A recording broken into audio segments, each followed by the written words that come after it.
Higit 500 metriko tonelada ng basura kada araw ang kinokolekta at itinatapon ng lungsod ng Baguio. Ang mga basurang ito idinediretso sa isang landfill sa bayan ng Capas, Tarlac at gumagastos ang pamahalang lungsod ng higit 141 million pesos kada taon.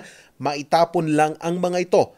Pero sa proyektong Waste to Energy ng Metro Global Holdings Corporation, posibleng mas makatipid ang lungsod at iba pang bayan sa Bliss at La Union sa pagtatapon ng basura. Noong nakarang linggo, ipinasilip ng kumpanya ang itatayo nitong Waste to Energy. The waste to energy plant will take roughly the 500 tons per day and convert that into 15 megawatts of power, green energy. For Baguio City and the municipalities of Benguet. So yun yung ating waste to energy plant.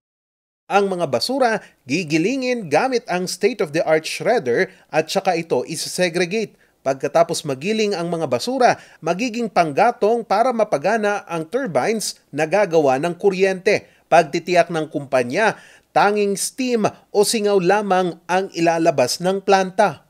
Itatayo ang pasilidad sa Sablan, Benguet na may lawak na 6 na hektarya ng lupain sa Sitio Palali sa Barangay Poblasyon, Sablan, Benguet at nagkakalaga ito ng higit 50 hanggang 55 million US dollars o higit 2 o 3 bilyong piso. We are now in the process of doing our community discussions with them. We are looking forward to the agreements with the LGUs.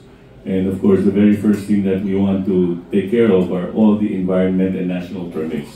We have some local consents and local permits, but now we have to go for the environment permits. We have to go for all the national permits required of a power plant. Ang kuryenteng magagawa ng planta magpapatakbo sa planong monorail na itatayo sa Baguio City na ayon sa pamahalang lungsod ay wala pang kasiguraduhan. This is just one mode of transport for the CBD only. No, this is yung pinakater nila dito is in Central Business District area.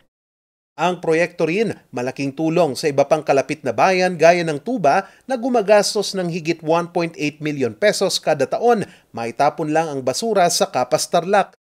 Sa mga urbanizing kasi mga 10 tons pero yung rural barangays, lesser. Siyempre, hindi na kami gagastos ng malaking gasolina. Hindi na kami sa maintenance ng truck. Kasi malapit lang, Sablan. Ayon sa kumpanya, nakausap na nila ang barangay at pamahalang bayan tungkol sa proyekto. Hatid nila sa bayan ang pagkakaroon ng libreng pagkolekta ng basura. Pero ayon sa pamahalang bayan ng Sablan, hindi pa pinal ang nasabing proyekto. Parang sinasabi yata na mag-umpisa na, siguro mag-umpisa yung feasibility studies, mga ganun siguro. Para naman i-submit nila sa munisipyo. Hindi pa sila nag-submit kasi wala pa sila sinubmit na mga requirements o requests na for any development. Kaya wala pa tayong masabi dyan. Pero bago ito, nagsagawa na ng pirmahan ng Memorandum of Understanding ang iba't ibang alkalde ng Baguio, La Trinidad, Itogon, Sablan, Tuba at Tublay o Bliss Municipalities noong ika-21 ng Setyembre taong 2020 para sa nasabing proyekto. Magsasagawa pa ng karagdagang pag-uusap sa LGU at barangay ang kumpanya para sa pagpapatayo ng pasilidad na target nilang simulan ngayong taon.